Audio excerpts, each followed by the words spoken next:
Ito yung 5 dapat alam mo bago ka magsimula ng iyong negosyo. Pakinggan mo ang buong bidyong to. Hindi masasayang ang oras mo sa usapan nating to. Kaya tapusin mo ang bidyong to. So nga pala, kung hindi mo pa ako kilala, ako nga po pala uli si Darcel Robles. Isa po akong negosyante na may 5 taon na pong karanasan sa mundo ng pagnenegosyo. Ito yung 5 bagay, 5 dapat alam mo bago ka magsimula ng iyong negosyo. Bago ko sabihin yan, meron akong ikikwento sa'yo. Way back 2020, nagsimula ako ng pagnenegosyo. Taong 2020 yun, ang tinayo kong negosyo, milk tea business. Sa unang 3 buwan, pumaldo ako ng benta. Noong unang 3 buwan na dumami ang benta ko, dumami ang pera ko. Di ko makakalimutan yung moment na yun.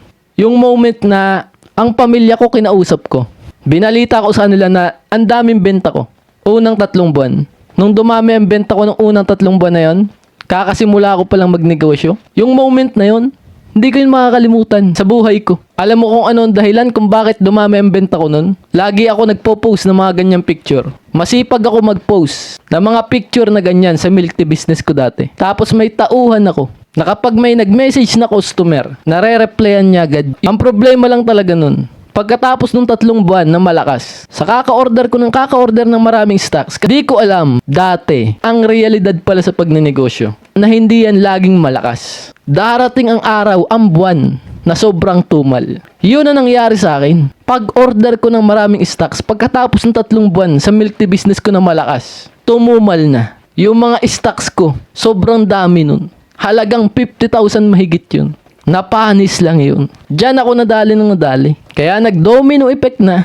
Nawala yung tauhan ko. Baguhan pa ako sa pagnenegosyo nun. Nag-domino effect hanggang sa nalugi na. Kaya sa panahon ngayon, ang na-realize ko, napakahalaga na may tauhan ka na magre-reply sa mga customer mo para bumili sa negosyo mo. At lagi kang nagpo-post ng mga product ng katulad ng pinakita ko sa iyo yan. Yan lagi ang pinopost ko sa milk tea business ko dati. Ganyan lang. Yan ang na-realize ko sa panahon ngayon. Di ko makakalimutan yung moment na yun. Unang 3 buwan. Baguhan pa ako sa pagnenegosyo taong 2020. Lumakas ang benta ko. Di ko makakalimutan yung moment na yun sa aking buhay. Kaya sa panahon ngayon, sobra kong sineseryoso yan. Sa mga negosyo ko, yung laging pagpo-post. At yung may taga-reply ka, na tauhan mo. Para sa mga customer na magtatanong, yung tauhan mo dapat mabilis mag-reply. Para bumili ang customer, agad-agad. Kaya ito yung pinakauna na dapat alam mo bago ka magsimula ng negosyo. Kailangan marunong ka mag-edit. Photo editing, napakahalaga niyan sa panahon ngayon. Bakit kailangan mong matutong mag-edit? Kasi ang panahon ngayon, online na eh. Ang mga tao puro cellphone na. So lahat ng bibili ng produkto ng negosyo mo, kailangan mapicturan mo yun. Katulad ng ginawa ko dati, sa milk tea business ko, kaya lumakas yun unang 3 buwan. Ine-edit ko yun. Pipicturean ko yung produkto ng negosyo ko at lalagyan ko ng thank you at pangalan ng customer na bumili. Ganon-ganon lang. Diyan talaga lumalakas ang negosyo. Sa kaka-post ng picture, simpleng edit lang. Lagyan mo lang ng thank you. Lagyan mo lang ng pangalan ng customer na bumili. Para tumaas ang credibility, ang tiwala ng customer sa negosyo mo. Yan ang number 1 na dapat alam mo. Mag-edit. Dapat alam mo yan bago ka magsimula ng iyong negosyo. Ayos? Okay, next. Dadako na tayo sa pangalawa natin na dapat alam mo bago ka magsimula ng negosyo ay ang mag-vlog. Katulad ng sinabi ko sa'yo kanina, ang tao, puro cellphone na yan. Nasa online na mga tao. So, kailangan mo mag-vlog. Kailangan mong kumapal ang mukha sa camera. Kailangan mo mag-vlog. Makapangyarihan ng pagbablog eh. Kapag nagbablog ka, mas mabisa sa picture yan. Kapag kumapal ang mukha mo sa camera, mabibidyohan mo mga customer mo. Lalo yung kaklose mong customer. Para lang kayo nagchichikahan habang binibidyohan mo. Pero kung wala kang idea kung paano magbablog, kaya ako nandito. Tuturuan kita mag-vlog. Hindi madaling mag-vlog. Kung madaling mag-vlog, lahat ng tao vlogger na sana. Hindi yan madali. Kaya kailangan mong magpaturo sa akin. Kaya ang kailangan mong gawin, i-text mo ako sa number na yan para maturuan kita. Tayong dalawa lang. Seseryosohin kung turuan ka. Isang buong buwan. Maging vlogger ka lang. Matanggal ko lang ang hiya mo sa camera. Tatanggalin ko yan. At papagalingin kita magsalita sa harap ng camera. Para kayang-kaya mo nang i-promote ang negosyo mo gamit ang pagbablog. Pero tatapatin kita ngayon. Lahat ng ituturo ko sa iyo sa pagbablog, kung magpapaturo ka sa akin, hindi madali ang mga ituturo ko sa iyo. Isang buong buwan yan. Kailangan mong unawain. Kailangan mong kilusan araw-araw. Lahat ng ipapagawa ko sa iyo sa pagbablog para maging ganap kang vlogger. Kung gusto mong magpaturo, mag-text ka lang sa number na yan. Tuturuan kita. Gagawin kitang vlogger. May bayad yan Kasi gagawin kitang vlogger at ibibigay ko sa iyo isang buong buwan ng buhay ko. Kapag naging vlogger ka, mapopromote mo na ang mga negosyo mo. Kahit madami ka pang negosyo, kayang-kaya mo nang ipromote yan. Kasi ikaw mismo ang vlogger. Imbis na mag-hire ka ng mga vlogger na babayadan mo para sa negosyo mo para i-promote. Imbis na mag-hire ka pa ng ganun. Magkano ang bayad sa mga yun? 13,000 mahigit para ma-promote ang negosyo mo. Ikaw na mismo, maging vlogger. Gagawin kitang vlogger. Ako na ang bahala sa'yo. Makakatipid ka pa. Mas makapangyarihan pa ang ituturo ko sa'yo. Yan ang pangalawang dapat alam mo, ang pagbablog. Ayos? Okay, next dadako na tayo sa pangatlo natin na dapat alam mo bago magsimula ng negosyo ay ang dapat alam mo na dapat hindi lang ikaw mag-isa dyan. Kailangan may katuwang ka. Kailangan may tauhang ka. Katulad ng naikwento ko sa iyo kanina. Kaya lumakas ang benta ko sa unang 3 buwan. May tauhan ako nagre-reply. Mabilis mag-reply sa customer para bumili agad ang customer. Yan din ang gusto kong ituro sa iyo. Huwag mong susuluhin yan.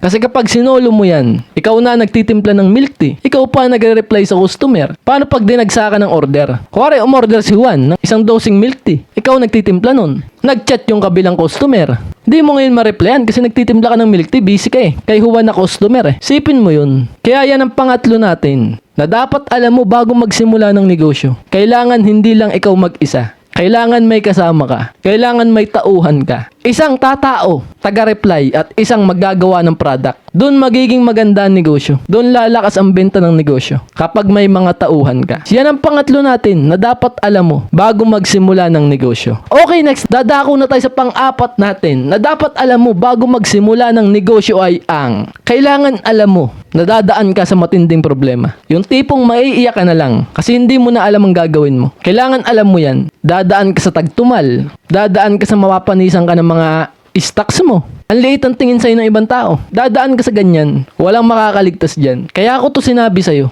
Para hindi ka malungkot kapag dumaan ka na sa problema. Kasi ako dati nung dumaan ako sa problemang yan, na-stress ako ng sobra nun. Hindi ko makakalimutan yung moment na yun. Tuwing alas 4 ng hapon, lagi ako nasimba sa lugar namin. Ang Diyos ang sinandalan ko nung panahon na yun. Nung panahong nalulugi na yung milk tea ko. Dasal ako ng dasal, simbahan. Simba ako ng simba alas 4 ng hapon. Kaya sobrang nakakalungkot talaga. Ang malugian ng negosyo. Yung negosyong pinaglaban mo, nalugi lang. Kaya yan ang pang-apat natin bago ka magsimula ng negosyo. Okay, next, dadako na tayo sa panlima natin na dapat alam mo bago magsimula ng negosyo ay ang dapat alam mo na matagal talaga to. Matagal umasenso sa pagnenegosyo. Dapat alam mo yan. Yan ang pinakahuli natin. Huwag mo ikukumpara ang buhay mo sa iba na makikita mo bakit sila successful na. Bakit sila matagumpay na? Huwag mo ikukumpara ang buhay mo sa kanila. Kasi yung pinagkukumparahan mong tagumpay na sa negosyong yan, yung pinagkukumparahan mong yan, sigurado ako dyan, matagal na yan nagninegosyo. Mahigit 1 dekada na yan.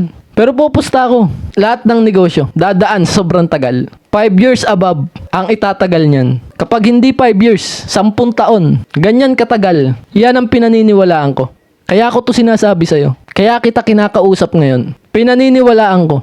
Walang makakaligtas na negosyante sa mahigit 5 taon bago magtagumpay sa negosyo. Sobrang matagal ang pagnenegosyo. Matinding mga problema, ilang pagkalugi ang dadanasin ng mga magnenegosyo bago makarating sa tagumpay. Yan ang pinaniniwalaan ko. Kalaban natin dito. Yung 2 taong ka pa lang nagnenegosyo, susuko ka na agad. Yan ang kalaban natin. Kapag nainip ka, kapag hindi mo alam na matagal talaga ang pagninegosyo, nadaraan talaga sa pagkalugi. Kapag hindi mo alam yan, 2 taon pa lang, aayaw ka na. Kapag umayaw ka dyan, saan ka papatak? Hanggang dito na lang ang buhay mo. Hindi mo maaabot to. Kasi inayawan mo ang negosyo. 2 taon ka pa lang, 3 taon ka pa lang, 4 na taon ka pa lang nagninegosyo, umayaw ka na. Kasi nalugi ka, nagka-problema ka na matindi. Yan ang kalaban natin. Kaya ako sinabi sa'yo na sobrang tagal talaga. Lalo na sa Pilipinas ka, matagal ang asenso. Diyan kita niyayaya. Sa patibayan, patatagan, patagalan, subok ng subok, negosyo ng negosyo, patibayan. Diyan kita niyayaya. Kung sumasang-ayon ka sa akin, samahan mo ko sa bagay na yan. Magpatagalan tayo. sa pagninegosyo. At kung gusto mo akong samahan, pindutin mo yan, subscribe na yan. Para lagi tayo makapag-usap dito sa YouTube ng ganitong usapan. Subscribe mo na ako. Kapwa negosyante kita. Magkasama tayo dito. Kakampi mo ko. Kasama mo ko. Pindutin mo yan, subscribe na yan. Mga kapwa negosyante ko, ito lang ang huling iiwan ko sa'yo. Yakapin mo lang ang mga pagkakamali. Isipin mo, ang nag-aantay na magandang kinabukasan kapag tumama yung pagninegosyo mong yan. Kasi ang negosyo, ganyan lang talaga yan. Mabibigo muna, pero once tumama, biglang bulusok ang pag-angat mo. At ang pinakahuli, naiiwan ko sa'yo, basta magnegosyo ka lang. Kasi nandyan ang Diyos natin. Nakatingin siya sa taong tinatrabaho talaga ang tagumpay. Isang pitik lang ng Diyos yan. Nasa iyo na ang tagumpay. Pero ang tanong, tinatrabaho mo ba? Kaya yan ang huling iiwan ko sa'yo. Palagi kang magdasal. At kilusan mo ang iyong pangarap. At kung gusto mo pa akong kausap, kung gusto mo pa ng gantong kwentuhan, pindutin mo yan, subscribe na yan. Subscribe mo na ako. Para palagi pa tayo makapag-usap. Pindutin mo yan, subscribe na yan. At nga pala yung sinabi ko sa'yo kanina, yung pagbablog. Kung gusto mong maturuan kita mag-vlog, comment ka lang dyan sa baba or text mo ako sa number na yan. Gagawin kitang vlogger para ma-promote ang negosyo mo. At ituturo ko sa'yo makapangyarihang marketing. Pampadami lalo ng customer. Kapag naturuan kita mag-vlog, kapag nagpaturo ka sa akin mag-vlog, bibigyan kita ng libre. Paano papadamihin ang customer? Pinakamakapangyarihang marketing. Ituturo ko sa'yo. Ang 5 offering. 5 offering para walang mintis ang pagbebenta mo sa bawat customer. Libre kong ituturo yan kung mag-e-enroll ka, kung magpapaturo ka sa akin, mag-vlog para ma-promote ang negosyo mo. Tapos may libre ka pa. 5 offering para walang mintis ang pagbebenta sa mga customer mo. Pinakamakapangyarihang marketing yan. Text mo lang ako sa number na yan kung magpapaturo ka. At nga pala kapwa negosyante ko, bili ka ng libro ko tungkol sa negosyo. Sinulat ko to para sa inyo. Tubo o lugi. Para malaman mo kung tutubo ka ba o malulugi ka sa negosyo. Ako po ang nagsulat niyan. Sinulat ko po yan para sa inyo. Kapag gusto niyo pong umorder ng libro ko po, text niyo lang po ako sa number din pong yan. Nabibili kayo ng libro. Text niyo lang po ako sa number na yan. Sabihin niyo, o-order po kayo ng libro. At isend niyo lang po sa akin ang address niyo. Ipapadala ko po sa inyo ng libre. At yun lamang po, maraming salamat po sa ating magandang usapan ngayong gabing ito. Ako'y magpapaalam na po muna. Kita-kita po tayo susunod. Ako po muli, si Darcel Robles, na mag-iiwan po sa inyo po ng katagang ang tamad. Wag na wag mong papakainin. Ciao, bye!